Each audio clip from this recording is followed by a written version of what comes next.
We have a rule at the office that says that if you've gone back and forth more than 3 times on email, pick up the phone.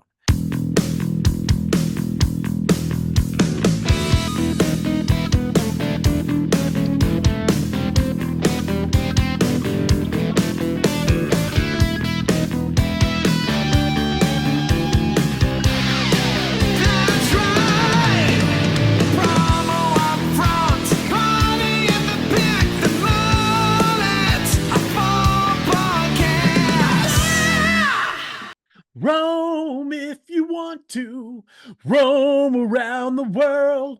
Roam if you want to, without wings, without wheels. And that's how we're going to kick off episode number 207 of the Promo Upfront podcast. I am one of your hosts, Bill Petrie. With me as always, let's call him the Rear Admiral of Room Charges himself, the one and only Kirby Hasseman. Kirby, how the confused look are you? No, I'm doing great. I don't know what that means. I'm always excited to hear my title because it usually means I have a topic coming up. So, no, I'm doing well. Just trying to keep all the plates spinning. You know how it is, brother. I'm doing well. How are you? I'm doing good. And yes, I understand the plate spinning thing because I'm doing the same thing. Sure. You're heading, just so everybody remind everybody, we're recording this episode and then episode 208 early because I'm going on a European vacation. Hopefully it's not like the Griswolds. And Kirby is actually heading out of town here in the next day or so as well. So we're trying to get some things done. So both of us have about 745 balls in the air as we try to also complete our work commitments. But, you know, Kirby, I've been obviously packing for vacation. And oddly enough, that got me to thinking, as things often do. As I was packing, I started to feel the need to pack smarter, better, and even faster, and especially for a big trip like this one. And like I said, that got me to thinking about our sponsor today in Bam Bams and how they are constantly changing the game by working smarter, better, and faster to better serve the promotional products distributors. Quick look, Kirby, smarter. They bought a retail brand in Frio, not just for the marketing and the amazing merchandise, but for their centralized shipping location in Texas, which makes it a 3-day ground ship to 90% of the United States. Better, they give you the edge on your competitors because they focus on quality, superior materials, precise craftsmanship, and durability that puts other merchandise to shame. This is really important for distributors to consider, as low quality items always negatively impact the brand perception of your client's brand and, in the end, you. Yeah. Faster, Kirby, and thanks to Amazon, clients have extraordinarily high expectations in relations to speed. Well, Bam Bams, their operational excellence results in dramatically faster production times from order to delivery, which means you can create an Amazon-like experience for your client. Now, Kirby, doesn't working smarter, better, and faster really make a dramatic impact on you as a distributor? Well, yeah, I think, you know, we've talked about this. We're in the business of making promises for other people. And I know I say that a lot, but it's literally my day to day. And so if those people are working better, smarter, faster, those take away stress, right? Let's take away stress for the not only for the distributor, but for the end user as well. And so I love what Bam Bams is doing. Awesome. Once again, Kirby, I can't believe it, but I couldn't agree with you more. I couldn't have said it better myself. Lots of companies talk about thoughtfully and intentionally making changes to help distributors create a better experience for their clients. Bam Bams does more than talk about it. They are about working smarter, better, and faster on your behalf. Head over to bambams.com today and experience how Bam Bams is always changing the game. Now, this is kind of a weird episode for us in the fact that this is episode 207. Now, for those of you who've been with Kirby and I for years, know that we used to do another podcast called Unscripted. We did that for 206 episodes, which means this episode represents the fact we've done the Promo Upfront podcast longer than we did Unscripted. And honestly, it's kind of a cool little thing for us. We got some really great congratulatory messages from some pretty important people, and we're going to go ahead and run those messages right now.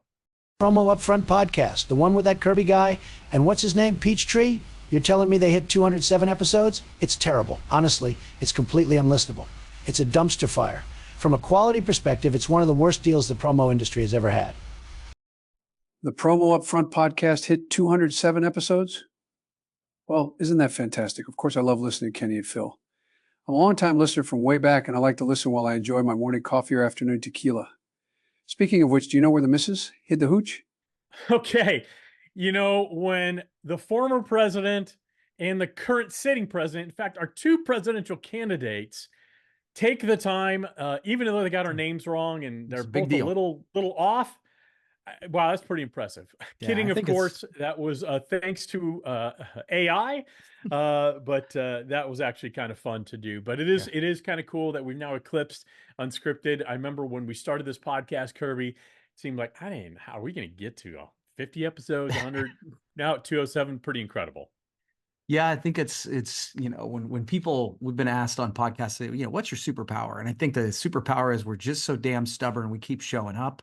That's probably it. And so yeah, I'm not great at math, but that feels like 413 to me. Wow, Kirby, you are quite the mathlete today. So, hey, congratulations on 207. You Let's too. go ahead and do 7 more. Okay, so I've got up front today, Okay. and I want to talk about room charges. And this actually does relate to the promotional products industry. So, Okay. last week in Nashville, there was an event, and Brian Porter and Brian DeBottis from Starline were Mhm. here, and I happened to go out to dinner with them. And they're they were staying at an Embassy Suites, and it was a room style show. Yep. And one of the things they planned on doing was using their laptop and plugging it directly into the HDMI port in the room television so that they could present. Yeah. For whatever reason, they were not able to do that due to the TV, due to the restrictions, whatever. So if they wanted to rent a television, which they inquired downstairs, the AV department in the hotel, how much do you think that was going to cost them, Kirby? Oh man. See, since you're asking the question, it's high, right? Like, so, Yep. but I also don't want to cheat. So let's go $200. It was a 2-day event, Kirby. It was $900 charge. And so that got the Bryans, that got them to thinking, Yeah, I bet. what do we do here? That's a ridiculous amount of money Cursing. because you're spending money to be at the event, that's fine. Yeah. But now that's an additional $900. That's a lot of money. Yeah. They have another event in Miami in the next week or two. I don't know exactly when it is. Guess how much it was going to be to rent a TV from the hotel in Miami for a couple days? Let's call it the same amount. $2,900.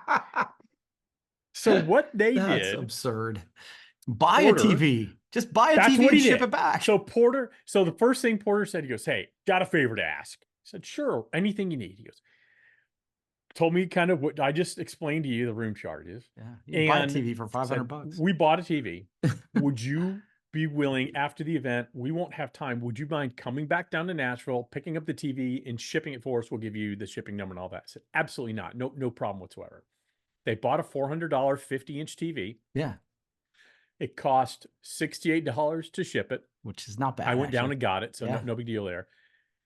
And so they're going to ship it to Miami and back. So $3,800 versus, let's call it $700 at the end of the day. Yeah. Is And you have ridiculous. control. You have an asset. And yeah, you have an asset now. You can keep replicating. I guess my point for this whole conversation is, I think AV equipment charges, I think hotel charges, and this is now coming from someone who is running events at large properties, whether it's Promocations and it's on a cruise, I'm sorry, Promo Cruise and it's a cruise ship, or Promocations, where it's a land-based event at an all-inclusive resort. Man, some of these charges are astronomical, and they're punitive. They're punitive because they've got this captive audience. What could be done about them besides what Brian and Brian did, which was brilliant in its simplicity? Yeah. Yeah. Again, I think a couple things. The challenge that they run into with the Nashville event is they didn't know it was happening, right? Like, so the answer is plan ahead for something like this so that you can avoid the charges. And that's pretty difficult when you're like, oh, I didn't know that I couldn't plug into the TV or whatever. But that's really, I mean, the biggest answer is to try and think ahead of how you're going to utilize presentations and stuff like that, and plan ahead for them. But it really does. Punitive is exactly the right way to do it. And I think, again, to tie it back, this is how I think our clients sometimes feel. about Right. certain charges in our industry where it was like, oh, well, there's a 3% credit card fee, and you got to pay Right. in advance, and there's a proof charge, which is my biggest pet peeve in the whole industry. Now, Right. granted, those aren't $900 or $2,900, Sure. but it's still a surprise fee. And so Yeah. it isn't, let's just say that the Bryans, which by the way, I think we should call them from now on, Double B, I maybe. agree. Anyway, they don't feel better about Embassy Suites today, right? Like, you know what I mean? No. No, I mean, look, I think all of us have a reasonable expectation. If you rent AV equipment at a hotel, there should be an upcharge for convenience. Somebody's setting it A up, little somebody's bit, yeah. taking it away. You don't have to deal with it, right? Because there's also a time and effort cost associated with the TV aspect of it. Thankfully, they were comfortable enough to ask me, and I'm really glad they did, because it wasn't that big of a deal for me to take an hour, hour and a half out of my day, drive up to Nashville, pick up the TV, and ship it off. That wasn't that big of a deal, and I was happy to do it. But you're not going to have that opportunity Every in location. every city. So there's some value to a hotel saying, you know what, it's $100 a day. Yeah. Right. Or something simple They like would have that. done it. And We wouldn't be having this $900, conversation. no, $900 is astronomical. $2,900 is obscene. Yeah, that's a crime. And I think the first thing I thought of was, man, they assumed that they would be able to plug into the TV. And not shame on them. I would have absolutely 1000% made the exact same assumption. So I think, as people and organizations seek to maximize their revenue, maximize, their growth, you're going to see these nickel and dime charges, and it's not nickel and dime. Now it's $10, $15 charges or whatever it is. It's $5, $10 charge. It's a lot. So really interesting. I asked Brian, I said, do you mind if I talk about this? Yeah. And he's like, absolutely not. Cause that's just obscene. And that's not, by the Yeah. way, and let's be clear, that's not the fault of the distributors. That's No. not the fault of the people putting on the event. That's 100% the hotel policy, and it's bullshit. Yeah, Complete they're taking advantage of well, they always say, you ever notice that when you leave a charging cable in the hotel room, like almost Yeah. never, like hey, I just left the hotel. I left my charging cable. Was it in there? Can't find it. No, it wasn't. Wow. Even if it's headphones, Yeah. no matter what it is, suddenly it can't be found. Yeah. All right, Kirby. We have our second mid-podcast playlet, Okay. complete again with horrific acting by me and Kirby. Yes. And it's brought to you by the good people at Hirsch. Kirby, are you ready? I think so. All right, here we go. Hey, Kirby, I know you're not as old as I am, but does your short-term memory allow you to recall our conversation last week regarding Hirsch's new imprint method? You might want to turn up your hearing aids, Grandpa. Yes, I remember very well. However, since you like to repeat yourself, why don't you share with me and I'll humor you by pretending to listen. Kirby, I couldn't quite hear you, but I think you said you had indeed forgotten, probably due to the short attention span of your generation. So I'll just share again. Hirsch just recently launched Color Max on their 3 best-selling JBL speakers, the Go, the Clip, and the Flip. They have taken the boring out of simply slapping a logo on a product, like a speaker. If you haven't seen these, Kirby, you're missing out, as they can be decorated with just about anything you can think of. A full album cover, a pretty sunset, or even a picture of that hot new singing sensation, Elvis Presley. Although the way he swivels and swerves his hips in a manner that makes people feel things they shouldn't be feeling in decent society. But I digress. Head over to HirschPromo.com and click the Color Max banner to learn more. Kirby, quick question. Does Elvis the Pelvis make you feel alive? And scene. I think she really captures your voice. Yay. You what? I think she really captures your voice. Yeah. These are written by the lovely and talented Brittany Fraze, and I'm not sure I like them. Kirby, do you have a topic that will make me less tense? Yeah. So we'll see if this is quick or long or whatever, but I thought this was fun. Yeah. So today's smartphones can do so many things, but many people are reluctant to use them for phone conversations. Apparently, telephonophobia. Yeah, I get that right. Telephonophobia. Well, maybe let's call it phonophobia. Yeah, that sounds easy. Doesn't it roll off your tongue better? Yeah, phonophobia, sure. It's proving to be a problem for workers, especially under 40, because they'd rather text or Zoom or email or Slack or whatever before calling. And so they say that, the folks that are struggling with that. They're afraid they're going to say something wrong. They have anxiety around making calls. I actually think some of that's bullshit, if I'm being honest. But do you think this is a problem, or do you think this is an evolution? I think it's an evolution. I think it started when we got caller ID. You know, you're despite what Brittany Phrase might tell you, you're not that much younger than me. I didn't And I'm say. sure you remember a day and age where the phone rang and you just picked it up. Yeah. And you might say, I know how I was taught to answer the phone, you know, Petrie residence, this is Bill speaking, or Yeah. something along those lines, right? Right. Hossman residence, this is Kirby speaking, or whatever.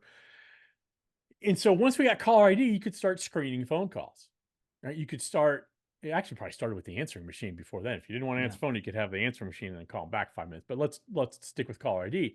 And I think what you're seeing is that evolution now. I'm at the point, if I don't recognize the number, I don't answer my phone. Sure. Now, on my business line, I will, but I'm just talking personal. But I think most people under 40, probably, if they don't recognize the number, and hell, even if they do, I don't think they pick up the phone. Exactly what you're talking about, the telephonophobia or phonophobia. I don't think it's they're afraid of saying something wrong. Yeah. I don't think it's anything even remotely like that. I think it's they don't like to communicate that way. And that's not a criticism. That's an evolution in how we do communicate long distances. I, for one, get text exhaustion very quickly. I don't mind a couple back and forths. I have no interest in sitting there for a half hour instead of having a 5-minute conversation and solving whatever is going back. I just do not like texting back and forth. So I think it's an evolution. I don't think you get away from it either. And also I think the part of this, the problem is, Kirby, marketers have started using cell phones because most people don't have home phones anymore. I think that's the statistic. Yeah. I get calls all the time, or texts all the time. My phone is constantly going off, whether it's legitimate people wanting to talk to me or Brandivate, or if it's just telemarketing or, hey, would you like additional supplemental insurance for your vehicle and all that type of stuff. So I understand why people are reluctant to answer the phone. I wish people weren't reluctant to pick up the phone and make that outgoing call, though. Yeah. So I think you're right. It is an evolution, but I think it is also a problem from a business perspective. And so we have this argument at my office all the time. Jade wants to email or text or whatever. And to be fair, I do too. I'm an email guy. But I was actually having this conversation with Josh Robbins not too long ago, where we have a rule at the office that says that if you've gone back and forth more than 3 times on email, pick up the phone. And I will say that the unwillingness to pick up the phone is a problem for organizations right now, not only to clarify customer service stuff, which I think we're talking about to a degree.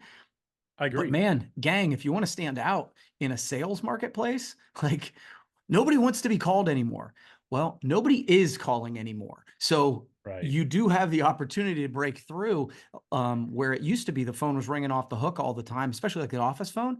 I don't find that to be the case anymore. So I think it's an opportunity as well. I think you make a great point, Kirby, and I'd like to add to that, if I may. I think this phonophobia or telephonophobia also extends to, I hear consistently from people who are younger, I'm not going to say it's a generational thing, but they don't like when people leave them voicemails. And I think that's ridiculous, to be honest with you. Yeah. Because I have called people and because I've heard people don't like it. They know you've called. They see the record of your call on their cell phone. That's enough. And then I'll wait 2 or 3 days. I haven't called back. And I'll call back and get them on the phone. And I said, man, I called you. Why didn't you call back? Well, you didn't leave me a message. I didn't know what you wanted. Well, you don't know what I want unless you talk to me. So we can't have it both ways. I don't think it's, we're losing. That's not fair. I don't want to sound like old man Petrie. The art of communication is shifting into something that I'm not sure I really relate to.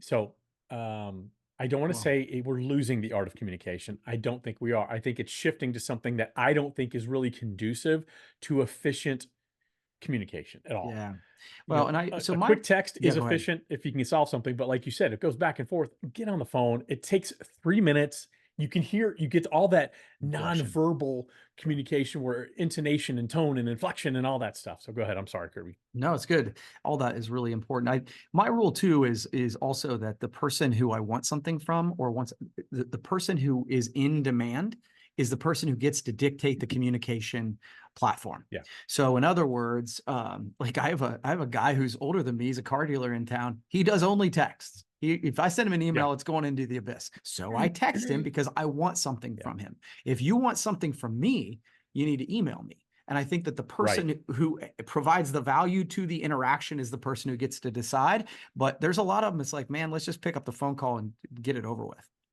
Yeah, it's interesting because there's so many ways to communicate and they don't always equate to each other. For example, when people send me a file via text, I have to Yes. download it and email it to myself and all. It Yes. gets exhausting. So I'm with you. the telephonophobia, very interesting topic we could go on and on about, but we're not going to. Okay. All right, Kirby.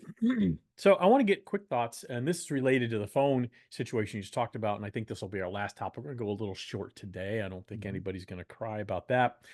New York State has introduced a bill that would restrict social media for children. Have you seen this? I have not. That's interesting. Okay, so I'm going to go just a little detailed in it so we can have a decent conversation about it, if Yes. that's okay. So the legislation would prevent tech platforms from using algorithms for social media feeds viewed by children, specifically for accounts for people under the age of 18. So it would require social media companies, Facebook, Instagram, LinkedIn, all those things. Not a lot of kids under 18 using LinkedIn, but you get my point. TikTok. It would require social media companies to present posts to children in the order they are issued by followed accounts, which would eliminate the role of algorithms that shape how they consume content. Okay. Okay. Now, it would also disallow notifications to minors during a set time hours, late night, early morning, unless there was parental consent. Now, supporters say the algorithms feed social media addiction and negatively impact mental health. Detractors of this bill, obviously, Meta, Social media. TikTok, Yeah. they feel that it will worsen the content feed by limiting the tools that filter out harmful speech and risks a First Amendment violation. I have thoughts, and I'm happy to go first, but if you have some, Yeah. I'd love to shut my pie hole. No, and I appreciate you going into detail because I didn't know about it. But my first thought is I actually think that this makes some sense. I think the first Yeah. rule is like what I would say is we're living through a weird time right now for parents, for kids, whatever. That we're learning what social media is doing to all of us, right? But I don't know that anybody, I shouldn't say anybody, I don't know that very many people would say that, oh, this has been good for kids. Like for self-esteem, mental health, all that stuff. It hasn't, I think most people would agree it hasn't been great. Now, part of that, hate to tell everybody, is parents, it's you. It's you Yep. utilizing the screens to babysit your kids. And P.S. I did this some with TV. So it's just an is. But the idea of doing it the way that you're talking about, where they only get things from things that they follow, I like that. Putting guardrails into what time things come through, that makes sense to me. So, again, without diving into the rule of unintended consequences, the base premise, Yeah. I like it. Yeah, I like the idea of it. I think it's a little bit of the horses left the barn. I'm not sure you can put it back in. I like the idea of trying something though, because I do believe for every good thing that smartphones, and I'm going to actually put it on phones Yeah, itself, that's a good not point. just social media. For every good thing that's brought, there's 10 negative things, to be honest with you, in my opinion. And it's definitely concerning what it's doing to our youth. I mean, everything from something as simple as I think kids are having more neck problems now because they're looking down all the time. I hear often from people who are interviewing Gen Z coming into the workforce that, man, they're not looking at me in the eye. Mm. People won't look at me. because they're not used to communicating. They're used Yeah. to communicating as they look down and talk on their, they're doing Yeah. something on their smartphones. I like the idea. I don't know if it will help or hinder. I think there's, like you said, there's going to be some unintended consequences here, even though, again, I like the idea of it. Yeah. I think the better idea, and it does come to parenting, I'd like to see a big movement by parents as a whole. Nobody under the age of 16 has access to social media. And I'm sure 16 is too young, especially for the slower developing male brain. Mm. I mean, kids can't handle a lot of what they see on social media. But it's just, again, we talked about evolution with the previous topic we had. This is an evolution of, babysitting your kids in front of the TV. I remember when we got a minivan and it had a DVD player in it Mm. years ago, and we By had the a way, it was very, wonderful. very, yeah, it was. So I But guess we so had I a get. but we had a very strict rule. We never used it in town. We only used it if we were traveling for more than an hour, and we Well, that's stuck to interesting. it. Yeah. Our kids, thankfully, we implemented the rule of we don't use technology at the table, whether they were at a restaurant Right. or at our Yeah. house. Now, we failed in many other ways, Mhm. but those are two where I feel like, wow, we did our kids a service that they don't even recognize yet, because they understand that that's time in front of people. Yeah. I will say, we do as a society, I just want to say this out loud, blame everyone for our own misgivings, right? Like, yes, Except I think ourselves. they're a challenge, but that's what I'm saying is we don't blame ourselves. Yeah. As Gary Vee will say, we got a lot of fingers, but not a lot of thumbs, right? And the reality good of it point. is it's not the phones and it's not social media. It is the parents. Like, and the reason I know that is that in my office, I have 21, 22-year-old kids who are fantastic communicators. They always look me in the Right. eye, like because their Right. parents were good, right? And Right. yes, they are still native to technology. They're better at it than I am, but they don't suck at using the phone. And I think that, like, Right. oh, well, it's Facebook's fault. It's Zuckerberg's fault. No, you were a shitty parent. So, Yeah. like, there's a little bit of that. Well, the parenting is kind of that last guardrail to keep things at bay, Yeah. right? When should a kid have a smartphone? That's a conversation we had in our house. I know Yeah. you did too. Big When time. do they have access to that kind of technology? And I wouldn't go so far as to say it's shitty parenting. I think what it comes down to is lazy parenting. I think, as a society, we're always looking to do things easier. Mhm. And sometimes that's good, right? You Yeah. can find ways to do things that do create efficiencies, but sometimes easier morphs into lazy. It's like, okay, I'm tired of, I've had a long day at work. I don't want to really interact with my I get children it. because they're whipping me right now. I'm going to stick them in front of the TV if you're part of Kirby and I's generation, or you find you get extra screen time today if, younger generation. So I think it's just interesting conversation. I don't know. I don't know if it'll pass, and I don't know how you Legislate. implement this. I have Yeah. no clue, but I thought it was a really interesting thing. But you know what else is interesting, Kirby? What's that, Bill? Our good pals at Bam Bams are really changing the game by working smarter, better, and faster. Smarter. They have a retail brand with a centralized shipping location in Texas. They ship to 90% of the country. Better because they focus on quality, superior materials, and precise craftsmanship and durability. It's going to make your client's brand look a hell of a lot better for a lot longer. And faster, they have dramatically reduced communication and production time to get things in and out the door to create that Amazon-like experience for you and your clients. So, hey, you're looking to change the game with you and your clients? Head over to bambams.com. You're not going to be sorry you did. All right, Kirby, thank you so much for podcasting. Let's take a 3-minute break and let's do episode number 208. That's transparency right there.